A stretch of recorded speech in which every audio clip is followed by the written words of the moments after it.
ఓం శ్రీ మాతాపితయ నమ. ఓం శ్రీ గురుభ్యో నమ. జై శ్రీరామ్. ఓం నమో వెంకటేశాయ. ముఖ్యంగా ఇక్కడ ఉన్న ఇటువంటి మహత్తర కార్యక్రమాన్ని అంటే విశ్వశాంతి కోసం ఇంత మహాయజ్ఞాన్ని తలపెట్టి ఇందులో నన్ను కూడా ఒక సమిధలాగా ఆహ్వానించిన శ్రీ జక్కా రాఘవరావు గారికి నా మనఃపూర్వక కృతజ్ఞతలు తెలియజేసుకుంటూ, ఈ పిఎంసి ఛానల్లో ఇక్కడికి వచ్చిన తర్వాత నేను గమనించింది, ఎంతోమంది కూర్చున్న వాళ్ళలో అతిథుల్లో కానీ ఇక్కడ స్టేజ్ మీద చూసిన వాళ్ళలో కానీ అనేక మంది మహానుభావులు, మహర్షులు, యోగులు, మౌనులు, ధ్యానులు, అంటే ప్రతిదినం వాళ్ళు ధ్యానం చేస్తూనే ఉంటారు. అంటే ఇది ఎందుకు చెప్తున్నా అంటే, మీ అంతటి వారి ముందు నేను కూర్చొని చెప్పగలిగినంత అర్హత నాకు ఉందో లేదో నాకు తెలియదు. ఈ అవకాశాన్ని సాక్షాత్తు కలియుగ ప్రత్యక్ష దైవమైన శ్రీ వెంకటేశ్వరుడు ఆయన కొలువై ఉన్న తిరుమల అంటే తిరుపతి గోవిందరాజపురం అలిపిరి పాదాల దగ్గర నాకు ఈ అవకాశం కల్పించాడు. అంటే స్వామివారు తలుచుకుంటే ఒక పామరుణ్ణి, ఎటువంటి విజ్ఞానం లేని వాణ్ణి ఎక్కడైనా కూర్చోబెడతాడు, 10 మంది వినేటట్టుగా చేస్తాడు. అదే ఆయన తలుచుకుంటే నా అనే అహం పెరిగితే పైన ఉన్నవాన్ని కూడా అధపాతాలని దొక్కేస్తాడు. లేకపోతే నా వంటి సామాన్యుడు చెప్పడానికి ఇక్కడ కూర్చోవటము, మీ అంత అంది మహానుభావులు వినటము, ఇది కేవలం స్వామివారి దయ వలన, కృప వలన జరగడమే తప్ప ఇందులో నాదంటూ ఏమీ లేదు. అందుకే నేను ఇప్పుడు చెప్పబోయే ఇన్ని పరోక్షంగా చెప్పాలంటే లేదా ప్రత్యక్షంగా చెప్పాలంటే, పలికిడిది భాగవతం అట, పలికించడి వాడు రామభద్రునట, నే పలికిడి వాడినట. అంటే ఇప్పుడు నేను చెప్పబోయేవన్నీ నేను పలికేవి కాదు, సాక్షాత్ శ్రీ వెంకటేశ్వర స్వామి వారే నా చేత పలికిస్తున్నారు. ఇటు ఈ విధంగా చెప్పటంలో నేను ఏ విధంగా ఇది నిస్సందేహంగా నేను చెప్పగలను. ఎందుకంటే నేను ఒకప్పుడు దారి తెన్ను లేని విధంగా ఉండేవాడిని. అంటే చేశాను, నేను ఫార్మసీ గ్రాడ్యుయేట్ని, అన్ని విధాలుగా చదివాను, మార్కెటింగ్లో చేశాను. తర్వాత నేనేదో పెద్ద జ్ఞానం మార్కెటింగ్లో ఏదో పెద్ద సాధించాను అనుకుని ఒక సొంత కంపెనీ పెట్టుకొని 2 కోట్లు లాస్ అయిపోయాను. లాస్ అయిపోయి ఒక స్టేజ్ వచ్చేసరికి నాకు దేవుడు లేదు, దైవం లేదు, గురువు లేదు అనే ఒక స్టేజ్కి వెళ్ళిపోయాను. అటువంటి స్థితిలో అసలు ఒక దారి కనిపించలేదు.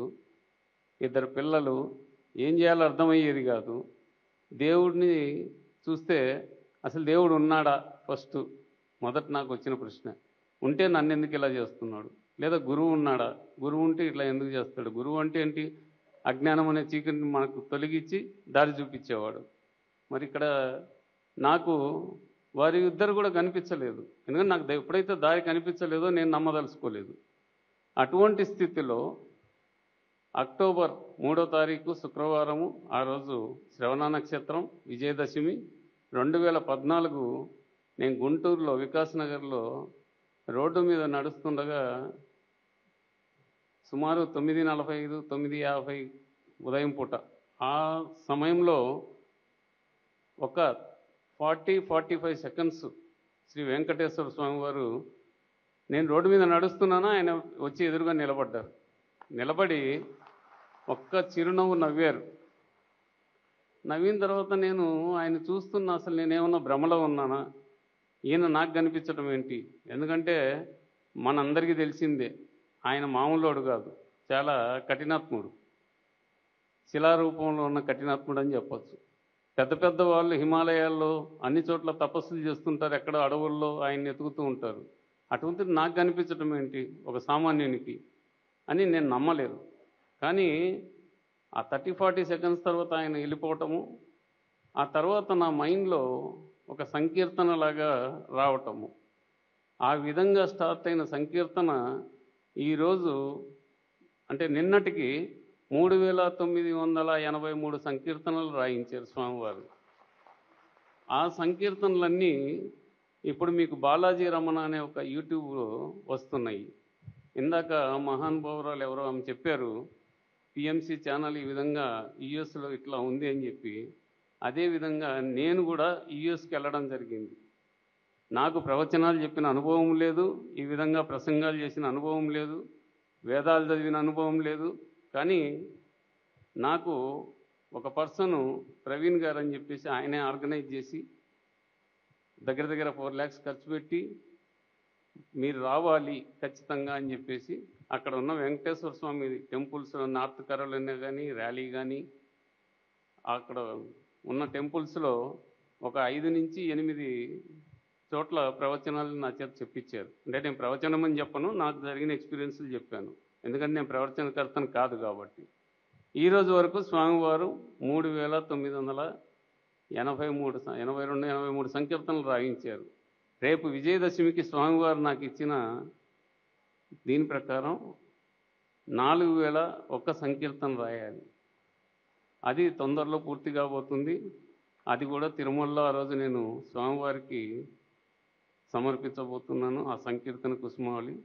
తర్వాత ఈ విధంగా జరుగుతున్నప్పుడు నేను ఒక ఎడ్యుకేషన్ కన్సల్టెన్సీ స్టార్ట్ చేయటము, దాంట్లో నేను బాగా క్లిక్ అవటము, మెడికల్ కంపెనీ మూసేశాను. తర్వాత నేను ఎక్కడైతే అప్పు తీసుకున్నానో 2 కోట్లు ఎవరెవరి దగ్గర అయితే తీసుకున్నానో, ఎవరెవరి దగ్గర అయితే నేను తీర్చలేను అనుకున్నానో, ఎవరెవరైతే నా మొహం చూస్తే అరే బాబు వీడొస్తే డబ్బులు అడుగుతారా, వీనికి ఎదురు పడకూడదు అనుకున్నారో అటువంటి వాళ్ళ అనాపైసలతో సహా నేను తీర్చేశాను. అంటే స్వామివారు వచ్చిన తర్వాత నేను నా రుణాన్ని కూడా తీర్పిచ్చాడు వాళ్ళకి. ఇవన్నీ కేవలం స్వామివారి వల్లనే జరుగుతున్నాయి. ఈ రోజుకి స్వామివారు ఆయన ఏ సంకీర్తన రాసినా నాకు కనిపించడం, రాయించడం జరుగుతుంది. అలానే ఇందాక అంటే ఇప్పటివరకు నేను పిఎంసి అంటే ఒక ధ్యానం గురించి ఆలోచించే, కానీ ఇది శాకాహారానికి సంబంధించిందని నేను ఆలోచించాల, నాకు తెలియదు. నేను స్వామివారు బహుశా నన్ను ఆ రూట్లోకి కూడా తీసుకొచ్చారేమో. ఇది 2017లో జరిగింది. నాకు ఒకప్పుడు నాన్ వెజ్ అంటే చాలా ప్రీతి. మాంసాహారం అంటే అది ఏదైనా దొరకని తింటమే, 3 పూట్ల పెట్టినా తినేవాడిని. అటువంటిది ఒకరోజు 2017లో 2 times తిన్నాను. 3rd టైము స్టార్ట్ అయింది గ్యాస్ట్రిక్ ప్రాబ్లము. నా మనసులో స్వామి నాకే అనిపించాడు, ఈ జిహ్వ చాపల్యం వలన కదా, ఈ మాంసాహారం తినడం వలన కదా ఈ ప్రాబ్లం స్టార్ట్ అయింది. ఈ రోజు నుంచి నేను మాంసాహారం ఆపేద్దాం అనుకున్నాను. That was the last day. నేను మాంసాహారం అనేది ఆపేశాను. నేను అక్కడి నుంచి మా మిస్సెస్కి ఫోన్ చేశాను, నేను ఈరోజు నుంచి ఎగ్గు కూడా తినను అని. ఆ రోజు మా పాప బర్త్డే. అదేంటి నువ్వు వస్తున్నావు కదా, నేను అందుకని చికెన్ బిర్యానీ చేశాను. చికెన్ బిర్యానీ చేస్తే మీరు తినండి, నాకు వద్దని చెప్పి.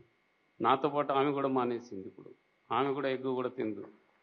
పిల్లలు తింటున్నారు, కొంతకాలం తర్వాత వాళ్ళు మానేస్తారేమో లేదా అది వాళ్ళ స్వవిషయము. ఈ విధంగా నాకు జరుగుతున్నప్పుడు స్వామివారితో అనేక లీలలు అనుభవాలు జరిగాయండి. ఆ క్రమంలోనే నాకు 2015 డిసెంబరు నుంచి కొండ మీద అనంతాలు స్వామివారిని గడ్డపలుగుతూ కొట్టారు, అనంతాల్వాన్ అని. ఆయన యొక్క గడ్డపలుగు ఇప్పటికీ మనం మహాద్వారంలో చూడొచ్చు. ఆయన గురించి స్వామివారికి జరిగినవి సంకీర్తన రూపంలో రాయించడం జరుగుతున్నది. అసలు ఇది జరిగిందా లేకపోతే నేనేమన్నా అంటే దట్ ఈజ్ హ్యూమన్ టెండెన్సీ. మనం ప్రతిదీ సస్పెక్ట్ చేస్తుంటాం. మనకు జరుగుతున్నా సరే ఇది ఆయన చేపిస్తున్నాడా నేను చేస్తున్నానా. అప్పటికి 800 సంకీర్తనలు రాపించాడు. సరే ఇది జరిగిందా లేదా అని చూసుకోవడానికి అసలు అనంతాల్వాన్ తోట ఉందే కొండ మీద అని చెప్తే నేను ఎక్కడుందో కూడా తెలియదు.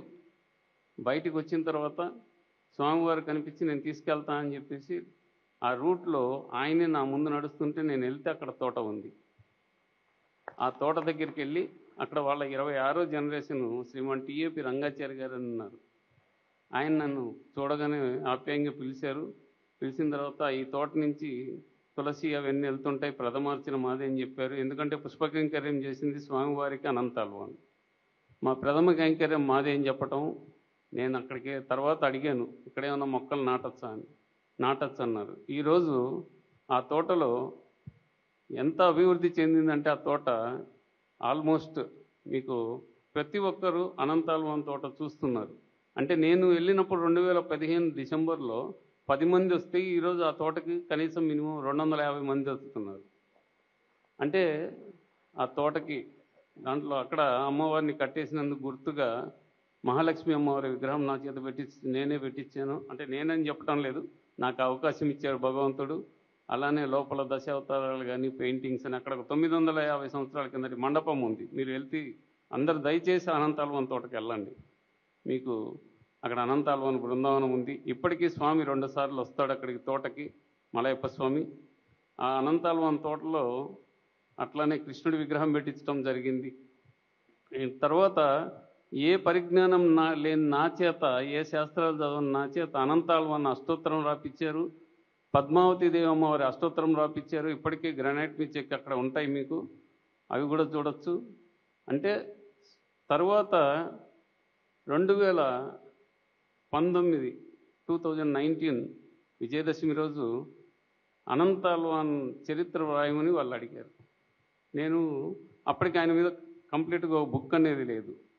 ఏమి రాయాలి, నాకు పుస్తకాలు రాసిన ఎక్స్పీరియన్స్ లేదు. ఎందుకంటే ఈరోజు ఒక స్టోరీ రాయాలంటే ఇప్పుడు నా గురించి నేను రాసుకోవాలంటేనే 100 పేపర్లు, ఒక లైన్ రాయటానికి 100 పేపర్లు దించేస్తా.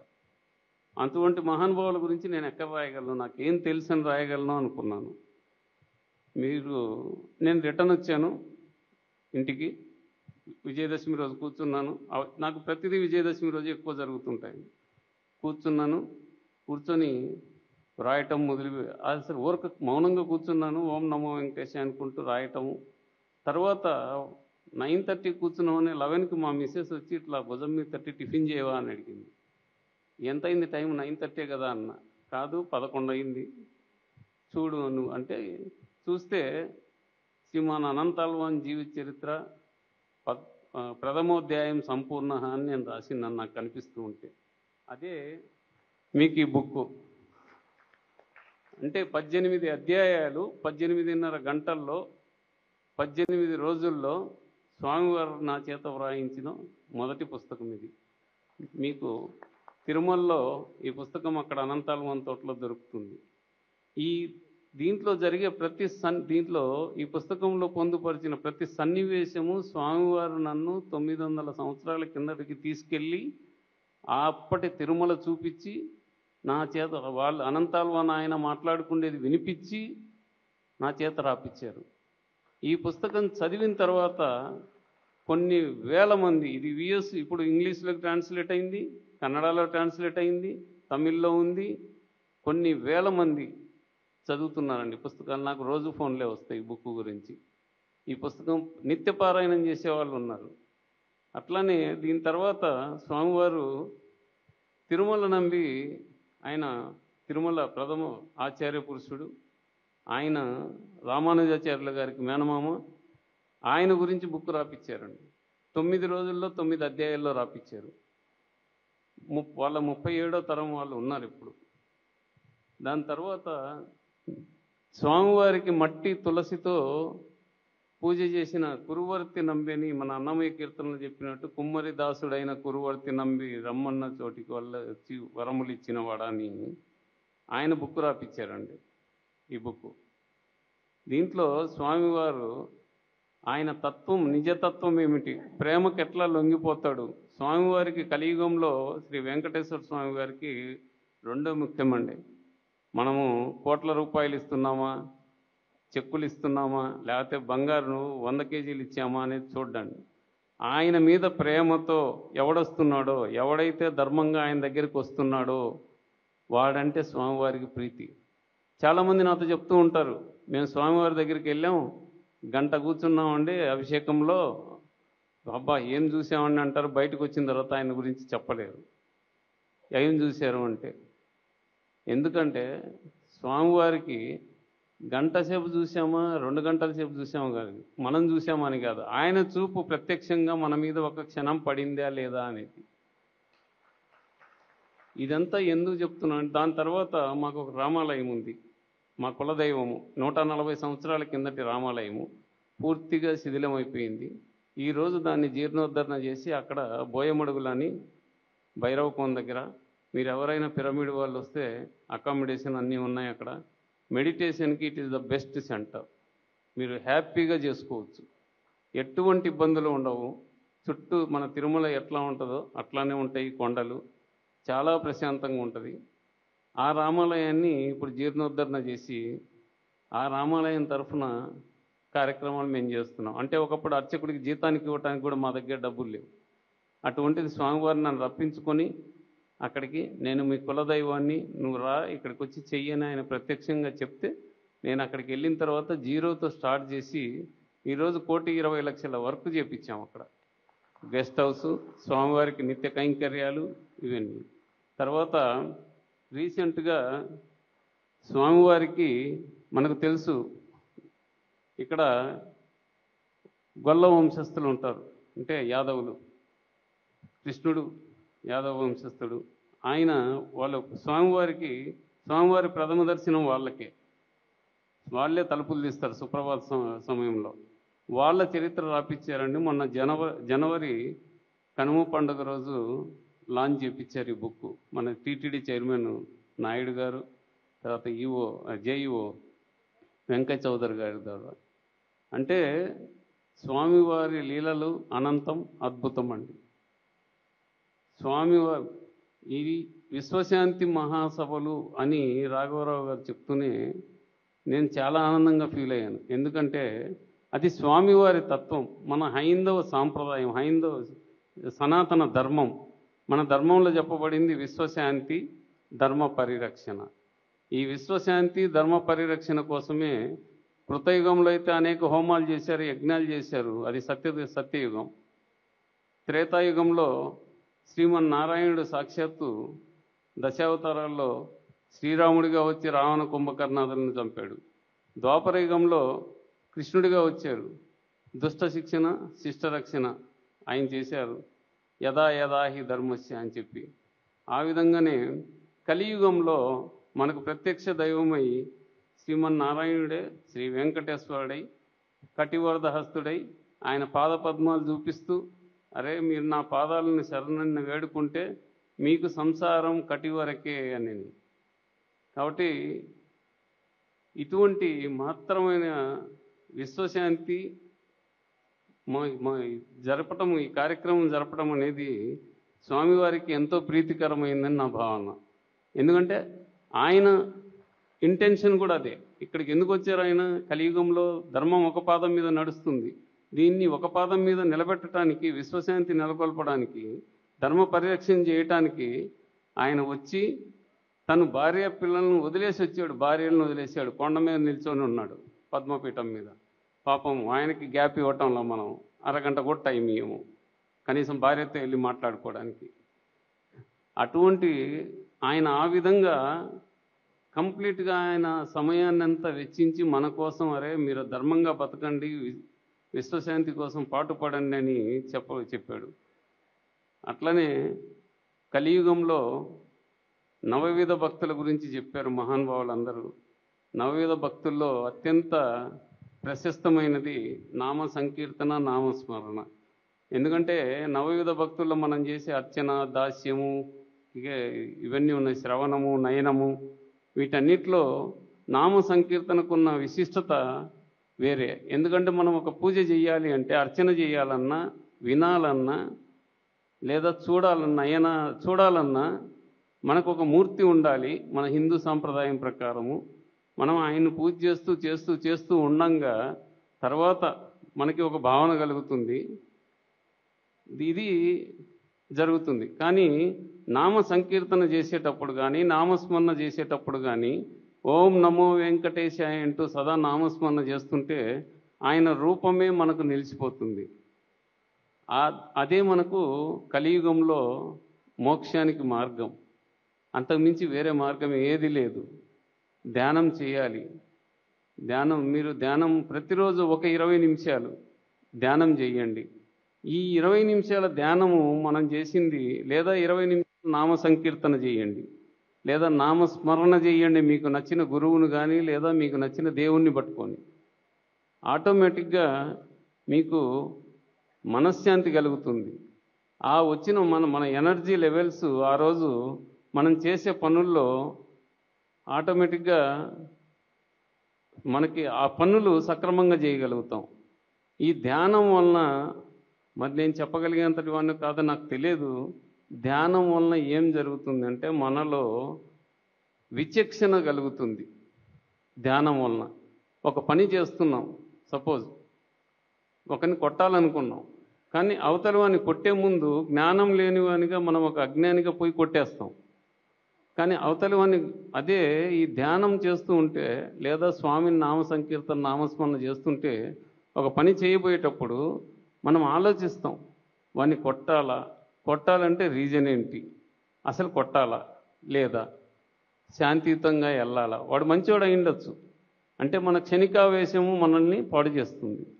ఆ క్షణికావేశము, ఈ అరిషడ్ వర్గాలు, కామక్రోధ లోభ మోహ మదమాచర్యాలన్నీ ధ్యానం వలన పూర్తిగా ఒక స్టేజ్ వచ్చేసరికి, ఒక దశ చేరుకుండేసరికి మనకి మొత్తం నిర్మూలించబడతాయి. మన హృదయం స్వచ్ఛమవుతుంది. ఆటోమేటిక్గా మనకి మోక్షం అనేది లభిస్తుంది. అప్పుడు శంకరాచార్యులు చెప్పినట్టుగా కాకుండా పునరపి జననం పునరపి మరణం పునరపి జఠరేశీనం అది కాకుండా మనం ఈ జనన మరణ చక్ర భ్రమణాల నుంచి బయటపడతాం. అది ధ్యానానికి ఉన్న గొప్పది. అంతేగాని చాలామంది నన్ను అడుగుతుంటారు వచ్చి, మీరు ధ్యానం చేస్తారా, మీకు స్వామి కనిపిస్తాడు కదా, మీకు మా గత జన్మలు ఏమన్నా చెప్తాడా, లేదా ముందు జన్మలు ఏమన్నా చెప్తాడా? నేను ఒకటే చెప్తాను, గత జన్మలు మనకు అప్రస్తుతం, ముందు జన్మలు మనకు అప్రస్తుతం. ఈ జన్మలో మనం ఏం చేస్తున్నాం, ఈ జన్మలో మనం ఎంతవరకు స్వామిని మనం ఎంతవరకు ధర్మ మార్గంలో వెళ్తున్నాం. అసలు మీరు దేవుణ్ణి కూడా కొలవాల్సిన పని లేదు. మనం ధర్మ మార్గంలో వెళ్తే ఆటోమేటిక్గా దేవుడే దిగి వస్తాడు మన దగ్గరికి. అది మనం గుర్తుపెట్టుకోవాల్సింది. అంతేగాని గంటల తరబడి పూజలు చేసిన ఆయన రాడు. మనం పూజలు చేయాల్సింది గుళ్ళల్లో కాదు, మన గుండెల్లో పెట్టుకొని స్వామిని పూజ చేయాలి, ఆయన నామస్మరణ చెయ్యాలి. ఆ రోజే మనకు ఆటోమేటిక్గా మోక్ష మార్గం అనేది దొరుకుతుంది. లేకపోతే మనం ఎన్ని చేసినా వేస్ట్. మనం విశ్వశాంతి మనం ముందుకు రావాలి అంటే ఫస్ట్ మన మనస్సు స్వచ్ఛంగా ఉండాలి. మనం చెప్పే 4 మాటలు 10 మందికి ఉపయోగపడేటట్లుగా ఉండాలి.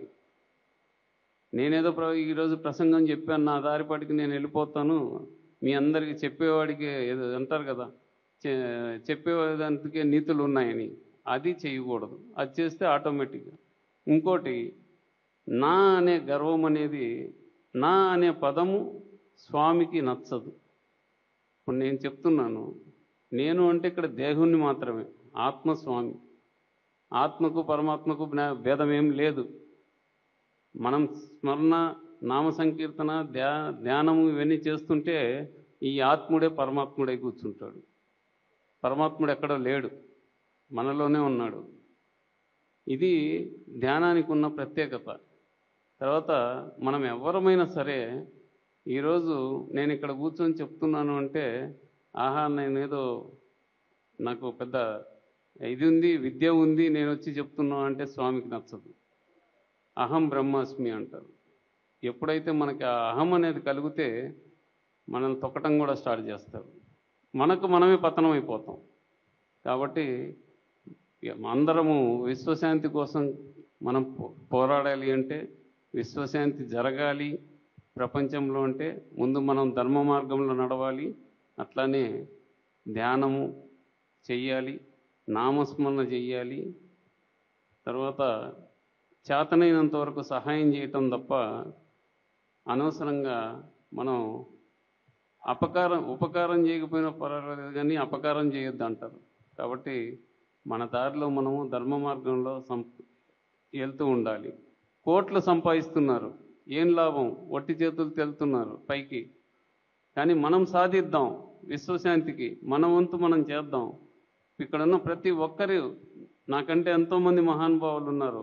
నేను మీ ముందు నథింగ్, ఒక గడ్డి పరకను కూడా కాదు. నేనేదో మధ్యలో 2014లో ఏదో ఆయన వచ్చాడు, నేనేదో ఈ విధంగా తయారయ్యా. మీరందరూ ఎప్పటి నుంచో ఉన్నారు, 20 సంవత్సరాలు విన్నాను ఇందాక, 30 సంవత్సరాలు 20 సంవత్సరాలు ధ్యానంలో. అందుకే ఒకసారి రాఘవరావు గారు ఫస్ట్ మా పరిచయంలో ఆయన వచ్చి నా దగ్గరికి మీకు ఎట్లా వస్తుందండి ఏంటండి అంటే నేను చెప్పాను, మీది వేరండి ప్రక్రియ, నాది వేరు అని చెప్పా. ఏంటండి అన్నారు, మీది శ్వాస మీద ధ్యాస, నాది ధ్యాస మీద శ్వాస, అదే తేడా అన్నాను.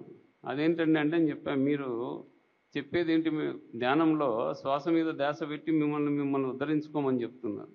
నాకు అవన్నీ తెలియవు కాబట్టి, నా ధ్యాస అంతా ఆయన కాబట్టి నా శ్వాస ఆయనే, అందుకని నేను ఆ దారిలో వెళ్ళిపోతున్నాను. ఇట్లా ప్రతి ఒక్కరికి మీకు ఎన్నో అనుభవాలు జరిగింటాయి.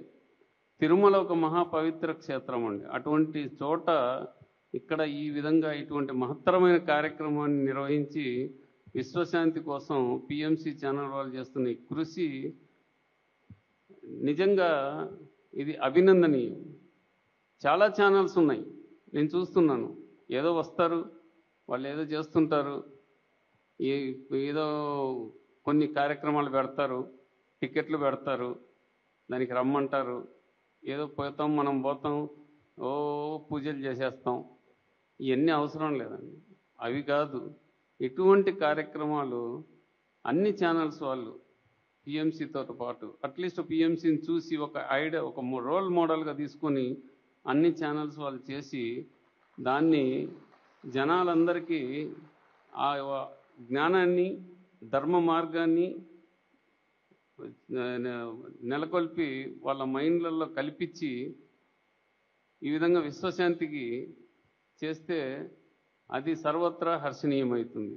అంతేగాని ఏదో మేము ఛానల్ పెట్టుకున్నాం, మాకు వ్యూయర్స్ ఉండాలి, సబ్స్క్రైబర్స్ ఉండాలి, లేకపోతే రేటింగ్ పెరగాలి, అది ఎప్పుడైతే పోతుందో, ఇటువంటి మహత్తర కార్యక్రమాలు చేసే ఛానల్స్ వస్తాయో ఆటోమేటిక్గా మన హైందవ ధర్మము, సనాతన ధర్మము ఖచ్చితంగా నిలబడకుండా ఎక్కడికి వెళ్తుంది చెప్పండి? ఖచ్చితంగా నిలబడుతుంది. అంతే. ఈ హైందవ సంప్రదాయంలో మనకి యుగ యుగాలుగా వస్తున్నదే ధర్మ పరిరక్షణ. అది తర్వాత విశ్వశాంతి. మనందరము ఈరోజు ఈ సభాముఖంగా మిమ్మల్ని అందరినీ వేడుకుండేది ఒకటే, అందరూ ధర్మబద్ధులై ధర్మ మార్గంలో జీవిస్తూ సదా ధ్యానం, పిఎంసి వాళ్ళు చెప్పినట్టుగా ధ్యానాది కార్యక్రమాలు నిర్వర్తిస్తూ ఇటువంటి కార్యక్రమాలు ముఖ్యంగా మీరు చేయండి. చేసి దేశాన్ని ఉద్ధరించండి. మన హిందూ సాంప్రదాయాన్ని ప్రపంచ నలుమూలల వ్యాప్తి చేయండి. ఎందుకంటే ఇప్పుడు వేరే వేరే వాళ్ళు ఎంతో శ్రమ, వాళ్ళు చాలా వరకు ఎన్ని ఎక్స్టెంట్కి వెళ్ళిపోతున్నారు వాళ్ళను ప్రాచుర్యంలోకి తెచ్చుకోవటానికి. కానీ మన హిందూ సాంప్రదాయంలో అది కనిపించడంలా. అందుకే let us unite together to make our Hindu Sampradaya a grand success and to establish our Hindu Sampradaya in the entire world. మన హిందూ సాంప్రదాయాన్ని రుజువు చేయండి, సమానత్వం చూపించండి, అట్లానే ధర్మ పరిరక్షణ చేయండి. ప్రతి ఒక్కరూ స్వామి ప్రతినిధులమే. ఇక్కడ ఎవరికెవరు స్పెషల్ లేదు. నాకేదో ఇన్ని సంకీర్తనలు రాపించాడు, ఇన్నేదో కథలు చెప్పాడు, నేనేదో బుక్కులు రాశాను, నేనేది పెద్ద గొప్పవాణ్ణి కాదు, లేదా నేను చెప్పింది మీరు అక్కడ కూర్చొని వింటున్నందుకు మీరు తక్కువ వాళ్ళేం కాదు. అందరము ఒకటే. ఇక్కడ ఎవరికెవరు గొప్పవాళ్ళు లేరు. అందరికంటే గొప్పవాడు పైన ఒకడు పరమాత్ముడు, ఆయన ఉన్నాడు 7 కొండల మీద. అది మనం గమనిద్దాం. గమనించి అందరూ విశ్వశాంతి కోసం పాటుపడదాం. అట్లానే ఇటువంటి కార్యక్రమాలు మరిన్ని పిఎంసి వాళ్ళు నిర్వహించి ఇక్కడే కాదు ప్రపంచం నలుమూలలా నిర్వహించాలని, వాళ్ళు ఎప్పుడు కోరినా, నాకు తెలిసినంత వరకు నన్ను ఏదైనా నా పాత్ర నన్ను పోషించమంటే ఆ స్వామివారి అనుగ్రహంతో, ఆయన ఆజ్ఞతో ఖచ్చితంగా నేను నిర్వహిస్తానని ఈ సభాముఖంగా తెలియజేస్తూ, ఇటువంటి గొప్ప అవకాశాన్ని ఇచ్చిన పిఎంసి ఛానల్ వారికి, శ్రీ జక్కా రాఘవ గారికి, అలానే డైరెక్టర్ గారికి, అందరికీ పేరు పేరున కృతజ్ఞతలు తెలియజేస్తూ మీ శ్రీ వెంకటరామదాసుడు.